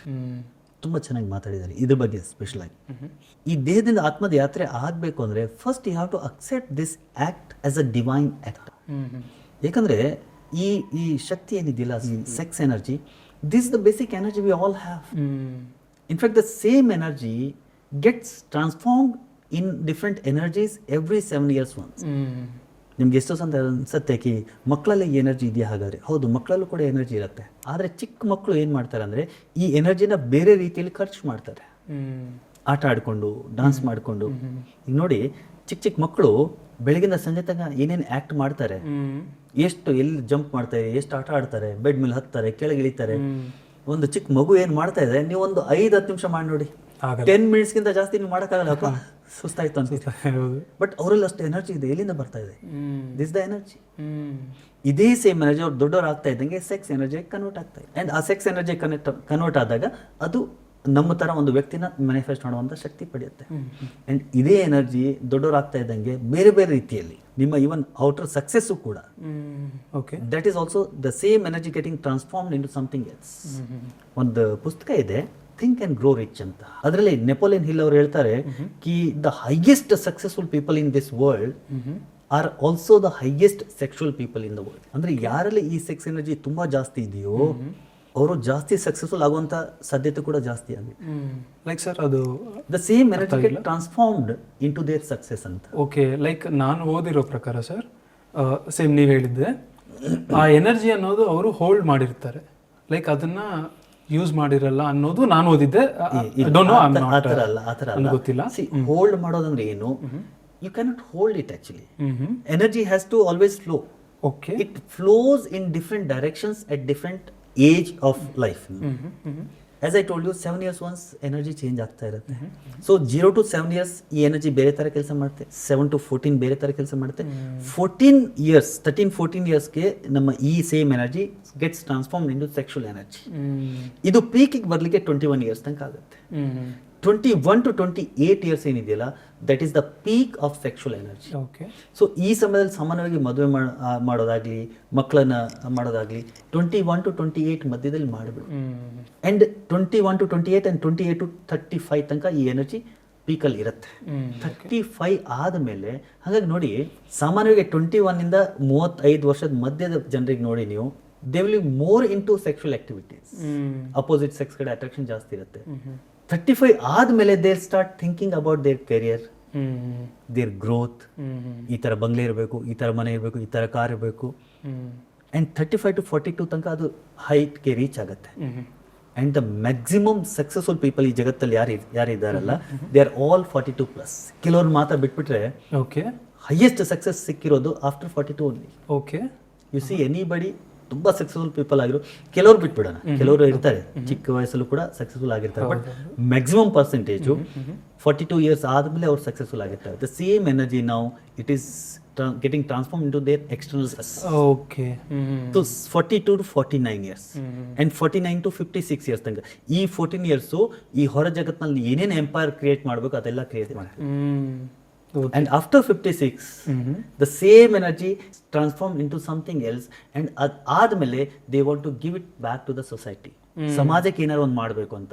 ಹಾಗಾಗಿ ನೋಡಿ, ಹೈಯೆಸ್ಟ್ ಚಾರಿಟಿ ಯಾರ್ಯಾರು ಮಾಡಿದಾರೋ, ಅಜೀಂ ಪ್ರೇಮ್ಜಿ ಇರ್ಬೋದು, ಟಾಟಾ ಅವ್ರು ಇರ್ಬೋದು, ದೇವರ್ ಆಲ್ 56+. 56 ವರ್ಷಕ್ಕೆ ಮುಂಚೆ ಆ ಐಡಿಯಾಸ್ ಬರಲ್ಲ ಅವ್ರ ಮೈಂಡ್. 56 ವರ್ಷ ಆದ್ಮೇಲೆ, because now the energy is refolding back, ಮತ್ತೆ ಹೋಗುವವರ ಕಡೆ ಪಯಣ ಶುರುವಾಗಿದೆ. ಸೊ ಹಾಗಾಗಿ that energy wants to give it back to the society. ಹಾಗಾಗಿ ಹೈಯೆಸ್ಟ್ ಡೊನೇಷನ್ಸ್ಗಳನ್ನು ಯಾರ್ಯಾರು ಮಾಡಿದ್ದಾರೆ, ಚಾರಿಟಿ ಯಾರ್ಯಾರು ಮಾಡಿದ್ದಾರೆ, ದೇ ಆರ್ ಆಲ್ 56+. ಸಾಮಾನ್ಯವಾಗಿ ಅಗೇನ್ ಕೆಲವೊಂದು ಅಪವಾದಗಳು ಇರಬಹುದು. So this is how this energy always gets transform every 7 years once. And ನಾವು ಕಮಿಂಗ್ ಟು ಯುವರ್ ಕ್ವಶನ್, ಈ ದೇವಸ್ಥಾನಗಳ ಹೊರಗಡೆ ಯಾಕೆ ಈ ತರ ಇದೆ? The same energy when it flows outward and downward, it creates the world outside. And the same energy, when it flows upward and inward, it creates the spiritual energy. Sir confuse ಆಯ್ತು. Same energy. ಇನ್ನೊಂದ್ಸತಿ ಹೇಳಿ. Energy ಒಂದೇನೆ. ಈ energy ಯಾವಾಗ ಕೆಳಮುಖವಾಗಿ ಹೊರಮುಖವಾಗಿ ಹರಿಯುತ್ತೋ ಇದು ಹೊರ ಜಗತ್ತನ್ನ ಕ್ರಿಯೇಟ್ ಮಾಡ್ತಾ ಇದೆ. The same energy when it's flows inward and upward, it creates the divine energy or divinity. ಅದನ್ನೇ ಒಂದು ಸಿಂಬಾಲಿಕಲ್ ಆಗಿ ನಮ್ಮ ಹಿಂದಿನ ದೇವಸ್ಥಾನಗಳಲ್ಲಿ ಮಾಡಿರೋದು. ಈ ಹೊರ ಜಗತ್ತಿನಲ್ಲಿ ನೀವು ಏನಾದ್ರು ಕ್ರಿಯೇಟ್ ಮಾಡಬೇಕು ಅಂದ್ರೆ ಈ ಎನರ್ಜಿ ಕಾಮದ ರೂಪದಲ್ಲಿ ಹೊರಗಡೆ ಹರಿಬೇಕು. ಬಟ್ ಇದು ಹರಿದ ಆದ್ಮೇಲೆ ನೀವು ಯಾವಾಗ ಡಿವಿನಿಟಿನ ಪಡಿಬೇಕು, ದೇವರನ್ನು ಪಡಿಬೇಕು, ಅವಾಗ ಸೇಮ್ ಎನರ್ಜಿ ಒಳಮುಖವಾಗಿ ಹರಿಬೇಕು. ಹೊರ ಜಗತ್ನಲ್ಲಿ ಎಕ್ಸ್ಟರ್ನಲ್ ವರ್ಲ್ಡ್ ಇಸ್ ದಿಸ್ ಕಾಮ. The same energy when you get inside, it becomes divine energy or God's energy ಅಂತ. ಓಕೆ, ಅದಕ್ಕೆ ಲೈಕ್ ಹೊರಗಡೆ ಮಾತ್ರ ಈ ತರ ಕಾರ್ವಿಂಗ್ಸ್, ಹೊರಗಡೆ ಮಾತ್ರ, ಒಳಗಡೆ ಒಂದೂ ಇರಲ್ಲ. Yes. Okay, so one is this. ಯಾಕಂದ್ರೆ ನಮ್ಮ ದೇಹ ಕೂಡ this also talking God and walking temple ಅಂತ ಹೇಳ್ತೀವಿ. ಹೌದು. ಸೊ ಇದು ಕೂಡ ಒಂದು ದೇವಸ್ಥಾನ. ಈ ಎನರ್ಜಿ ಹೊರಗಡೆ ಯಾವಾಗ ಹರಿತಾ ಇದೆ, it is creating the external world. Same energy when the right time comes, it has to get transformed into something else, that spiritual energy. And ಆ spiritual energy ಏನಿದೆ ಅದು ನಿಮ್ಮ ಒಳಗಡೆ ಇರುವಂಥ ಡಿವಿನಿಟಿ ಅಥವಾ ಅಧ್ಯಾತ್ಮ ಅಥವಾ ಭಗವಂತ ಅಂತ ಸಾಕ್ಷಾತ್ಕಾರ ಅಂತ ಏನು ಹೇಳ್ತೀವಿ, ಅದಾಗಿ ಕನ್ವರ್ಟ್ ಆಗುತ್ತೆ, ಟ್ರಾನ್ಸ್ಫಾರ್ಮ್ ಆಗುತ್ತೆ. And that is the symbolical meaning of those things in the temple. ಎರಡನೇದು ತುಂಬಾ ಇಂಪಾರ್ಟೆಂಟು. ಎಷ್ಟೋ ಜನ ಇದನ್ನ ಸಪ್ರೆಸ್ ಮಾಡಿ ಹೋಲ್ಡ್ ಮಾಡಿ ಅಂತ ಹೇಳ್ತಾರೆ. ಇದನ್ನ ಹೋಲ್ಡ್ ಮಾಡಿ ಏನು ಮಾಡಬೇಕು ಅದು ಯಾರಿಗೂ ಗೊತ್ತಿಲ್ಲ ಅಲ್ಲ. It is just like energy. ಒಂದು ಆಟಮ್ ಬಾಂಬ್ ಇದೆ, ಅಟಾಮಿಕ್ ಎನರ್ಜಿ ಇದೆ. ಇದು ಅಟಾಮಿಕ್ ಎನರ್ಜಿ ಎಸ್ ಪವರ್ಫುಲ್. ಇದನ್ನ ಹೋಲ್ಡ್ ಮಾಡೋದು ಸರಿ, ಬಟ್ ಹೋಲ್ಡ್ ಮಾಡಿ ಏನು ಮಾಡಬೇಕು? Nobody knows it, nobody teaches it.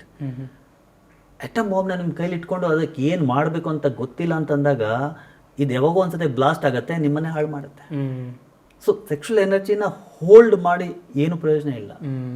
Unless and until you do not know how to transmute it, transform it, there is no point holding it. Okay. And ಸಾಮಾನ್ಯವಾಗಿ ಇದು ಇಷ್ಟು ಈಸಿಯಾಗಿ ಹೋಲ್ಡ್ ಮಾಡೋಕ್ಕೂ ಆಗೋದಿಲ್ಲ. ಹಳೆ ಕಾಲದಲ್ಲಿ ದೊಡ್ಡ ದೊಡ್ಡ ಋಷಿಮುನಿಗಳು ಕೂಡ ಹೋಲ್ಡ್ ಮಾಡೋಕ್ಕಾಗಿಲ್ಲ. ಹೌದು. ಇವಾಗಿನ ಕಾಲದಲ್ಲೂ ಕೂಡ ಸಾಕಷ್ಟು ಆಧ್ಯಾತ್ಮಿಕ ಗುರುಗಳೇನಿದ್ದಾರೆ ಅವ್ರ ಮೇಲೆ ಸಾಕಷ್ಟು ಈ ಥರದ ಹೌದು ಏನೋ ಕೇಸಸ್ ಅದು ಇದು ಆಗ್ತಿದೆ. ಇಟ್ ಈಸ್ ಬಿಕಾಸ್ ಆ ಎನರ್ಜಿನ ಹೋಲ್ಡ್ ಮಾಡೋಕೆ ಆಗೋದಿಲ್ಲ. ಅದು ರೈಟ್ ವೇಲಿ ಎಲ್ಲಿ ಹರಿಬೇಕು ಅಲ್ಲಿ ಹರಿಲಿಬೇಕು. ಒಂದು ಸರ್ಟನ್ ಟೈಮ್ ಬಂದಾಗ that same energy automatically it will get transformed. ಯಾಕಂದ್ರೆ ಈ ದೇಹದ ಎನರ್ಜಿ ಕಡಿಮೆ ಆಗ್ತಾ ಇದ್ದಂಗೆ ಆ ಎನರ್ಜಿನ ನಾವು ಮನಸ್ಸಿಂದ ಬೇರೆ ಕಡೆ ಅಪ್ಲೈ ಮಾಡ್ಲಿಕ್ಕೆ ಶುರು ಮಾಡ್ತೀವಿ. ಅಂಡ್ ನ್ಯಾಚುರಲಿ ಇದಾಗ್ತಾ ಇದೆ. As I told you 42 years ಆದ್ಮೇಲೆ you will start getting transforming that same energy in to your success outside. So ಆ ಸೇಮ್ ಎನರ್ಜಿ ಅಲ್ಲಿ ಯೂಸ್ ಆಗ್ತಾ ಇದೆ. ಸೊ ಅದೇ ಎನರ್ಜಿ ಹೊರಗಡೆ ಅಂದ್ರೆ ಹೊರ ಜಗತ್ನಲ್ಲಿ ಅಥವಾ ನೀವೇನು ಮಾಡಬೇಕು ಹೊರಗಡೆ ಅದನ್ನ ಮಾಡಿ ಮುಗಿಸಿ ಆಮೇಲೆ ಒಳಗೆ ಬಾ ಅಂತ. ಓಕೆ. ಅದಕ್ಕೆ ಔಷಧ ಒಂದ್ ಕಡೆ ತುಂಬಾ ಚೆನ್ನಾಗಿ ಹೇಳ್ತಾರೆ, ಅದೇನ್ ಮಾಡಬೇಕು ಮಾಡಿ ಮುಗಿಸಿ ಬಾ ಧ್ಯಾನ ಕೂತ್ಕೊಂಡು. ಓಕೆ. ಅಂದ್ರೆ once it is done, it is done gone ಅಷ್ಟೇ. ಅದಾದ್ಮೇಲೆ ನಿನ್ ಮನಸ್ಸು ಧ್ಯಾನದಲ್ಲಿ ಕೂತ್ಕೊಳ್ಳುತ್ತೆ. ಓಕೆ. ಅದನ್ನ ಹೋಲ್ಡ್ ಮಾಡ್ಕೊಂಡು ನಿನ್ ಧ್ಯಾನದಲ್ಲಿ ಕೂತ್ಕೊಂಡ್ರೆ ಏನಾಗುತ್ತೆ, ಆ ಎನರ್ಜಿ ಆ ಕಡೆ ಎಳಿಯುತ್ತೆ. And it is like tsunami. ಈ KRS ಡ್ಯಾಮ್ ಇದನ್ನ ಓಪನ್ ಮಾಡಿ ನೀನ್ ಎದುರುಗಡೆ ನಿಂತ್ಕೊಳಕ್ಕಾಗತ್ತಾ? ಕಿತ್ಕೊಂಡು ತಗೊಂಡು ಹೋಗುತ್ತೆ. So this energy of that powerful energy. So ಅದೆಲ್ಲಿ ಕರೆಕ್ಟಾಗಿ ಹರಿಬೇಕು, ಅಲ್ಲಿ ಹರಿದ್ಬಿಡ್ಬೇಕು. ಅದು ಹರಿದಿ ಆದಮೇಲೆ ಯಾವಾಗ ನೀವು ಧ್ಯಾನಕ್ಕೆ ಕೂತ್ಕೋತೀರಿ, you will be able to transform the same energy into a spiritual energy. And ಧ್ಯಾನದ ಆಳಕ್ಕೂ ಕೂಡ ನಿಂತಿರಿ. ಅದು ಕೂಡ ಈ ದೇವಸ್ಥಾನದ ಹೊರಗಡೆ ಏನೋ ಒಂದು ಕಾರ್ವಿಂಗ್ಸ್ ಇದೆ, ಅದು ರೆಪ್ರೆಸೆಂಟ್ ಮಾಡುತ್ತೆ. ಸೆಕ್ಷುವಲ್ ಆಕ್ಟಿವಿಟಿ ಇರ್ಬೋದು ಅಥವಾ ಬಿಫೋರ್ ಮ್ಯಾರೇಜ್ ಮ್ಯಾಸ್ಟರ್ಬೇಷನ್ ಮಾಡೋದಿರ್ಬೋದು, ಹಸ್ತಮೈಥುನ ಅಂತ ನಾವು ಏನು ಹೇಳ್ತೀವಿ. Yes, to some extent it is healthy, it is natural, it is very natural. Okay. ಎಷ್ಟೋ ಟೀನೇಜ್ ಮಕ್ಕಳಿಗೂ ವಯಸ್ಸಿಗೆ ಬರ್ತಾ ಇದ್ದಂಗೆ ನೋಡಿ ಈ ಪ್ರಾಬ್ಲಮ್ ಇವಾಗ ಯಾಕಿದೆ ಅಂದ್ರೆ, ಹಿಂದಿನ ಕಾಲದಲ್ಲಿ ನೀವು ಹೋಗಿ 15, 16 ವರ್ಷ 17 ವರ್ಷ ಆಗ್ತಾ ಇದ್ದಂಗೆ ಮದುವೆ ಮಾಡ್ಬಿಡ್ತೇವೆ. ಹೌದು. ಆ ಮದುವೆ ಯಾಕೆ ಮಾಡ್ತಾ ಇದ್ರು ಅಂದ್ರೆ, ಮದುವೆಗೆ ವಯಸ್ಸಾಯ್ತು, ಆ ಎನರ್ಜಿ ಅಲ್ಲಿ ಪರಿಪಕ್ವ ಆಗಿದೆ, ಹಾಗಾಗಿ ಆ ಎನರ್ಜಿ ಹರಿಬೇಕು ಅಂತ ಒಂದು ಪಾರ್ಟ್ನರ್ ಅವ್ರಿಗೆ ಕೊಟ್ಬಿಡ್ತಾ ಇದ್ರು. ಹಾಗಾಗಿ ಅವರು ಬೇರೆ ರೀತಿ ಅದನ್ನ ಹರಿಸ್ಬೇಕು ಅಂತ ಇರ್ಲೇ ಇಲ್ಲ. ಇವಾಗ ಸಿಚುವೇಶನ್ ಯಾವ ಥರ ಆಗಿದೆ ಅಂದರೆ ಕೆರಿಯರು ಅದು ಇದು ಅಂತ ಹೇಳಿ ಜನ 25, 28, 30, 35 ಆದರೂ ಕೂಡ ಮದುವೆ ಮಾಡ್ತಾರೆ. ಬಟ್ ಆ ಎನರ್ಜಿ 13-14 ಇಯರ್ಸಿಂದ ಶುರು ಆಗಿಬಿಟ್ಟಿದೆ. 21 ಇಯರ್ಸ್ಗೆ ಆಲ್ಮೋಸ್ಟ್ ಪೀಕಿಗೆ ರೀಚ್ ಆಗಿದೆ. ಸೊ ಆ ಪೀಕಿಗೆ ರೀಚ್ ಆಗ್ತಾ ಇದ್ದಂಗೆ that is not getting the let out. ಅದು ಬೇರೆ ಬೇರೆ ರೀತಿಯಲ್ಲಿ ನಮಗೆ ಕಾಯಿಲೆಗಳನ್ನು ಸೃಷ್ಟಿ ಮಾಡುವಂಥ ಸಾಧ್ಯತೆ ಕೂಡ ಇದೆ. ಓಕೆ. ಇನ್ಫ್ಯಾಕ್ಟ್ ನನ್ನ ಹತ್ರ ಬರುವಂಥ ಸಾಕಷ್ಟು ಕೇಸಸ್ಗಳಲ್ಲಿ ಯಾರಿಗೆ ಸೈಕಾಲಜಿಕಲ್ ಸೈಕಾಟ್ರಿಕ್ ಪ್ರಾಬ್ಲಮ್ಸ್ ಇದೆ ಅದರ ಹಿಂದೆ 2 ಮುಖ್ಯ ಕಾರಣಗಳು.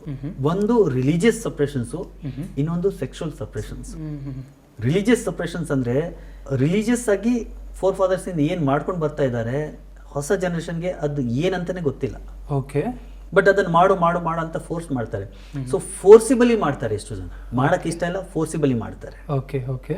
ಅದರಿಂದ ಎಷ್ಟೋ ಭಯಗಳು ಮನಸ್ಸಿನ ಒಳಗಡೆ ತುಂಬಿಕೊಂಡಿರ್ತಾರೆ. ಹಿಂಗ್ ಮಾಡಿಲ್ಲ ಹಿಂಗಾಗ್ಬಿಡುತ್ತೆ, ಹಂಗ್ ಮಾಡಿಲ್ಲ ಹಂಗೋಗ್ಬಿಡುತ್ತೆ. ಸೊ ಆ ತರದ ಭಯಗಳು ಕೂಡ ತೊಂದರೆ ಮಾಡ್ತಾ ಇದೆ ಸೈಕಲಾಜಿಕಲ್ ಸೈಕಾಟ್ರಿಕ್ ಪ್ರಾಬ್ಲಮ್ಸ್. ಎರಡನೇದು ಸೆಕ್ಷುವಲ್ ಸಪ್ರೆಷನ್ಸ್. ಟೀನೇಜಿಗೆ ಬರ್ತಾ ಇದ್ದಂಗೆ ಆ ಎನರ್ಜಿ ಪರಿಪಕ್ವ ಆಗ್ತಾ ಇದೆ. ಅನ್ಫಾರ್ಚುನೇಟ್ಲಿ ಸರಿಯಾದ ಎಜುಕೇಶನ್ ಇಲ್ಲ, ಏನ್ ಮಾಡಬೇಕು ಅಂತ ಗೊತ್ತಿಲ್ಲ. ಯಾವಾಗ ಆ ಫೋರ್ಸ್ ಜಾಸ್ತಿ ಆಗತ್ತೆ, ಮಕ್ಕಳು ಮೆಸ್ಟರ್ಬೇಷನ್ ಮಾಡ್ತಾರೆ. ಮೆಸ್ಟರ್ಬೇಷನ್ ಮಾಡಿದ ಮೇಲೆ ಏನಾಗುತ್ತೆ ಅಂದ್ರೆ ಗಿಲ್ಟ್ ಫೀಲಿಂಗ್ ತುಂಬಿಕೊಳ್ಳುತ್ತೆ. ಯಾಕಂದ್ರೆ ಇದು ತಪ್ಪು ಅಂತ ಕೇಳ್ಕೊಂಡು ಬಂದಿರ್ತಾರೆ. ಒಂದ್ ಕಡೆ ಇದು ತಪ್ಪು ಅಂತ, ಒಂದ್ ಕಡೆ ದೇಹ ಬೇಕು ಅಂತ. ತಪ್ಪು ಅಂತ, ದೇಹ ಬೇಕು ಅಂತ, ಒಳಗಡೆನೆ ದ್ವಂದ್ವ ನಡೀತಾರೆ. ಮೆಸ್ಟರ್ಬೇಷನ್ ಮಾಡಿಲ್ಲ ಅಂದ್ರೆ ಸಪ್ರೆಷನ್ಸ್, ಮಾಡಿದ್ರೆ ಗಿಲ್ಟ್ ಫೀಲಿಂಗ್.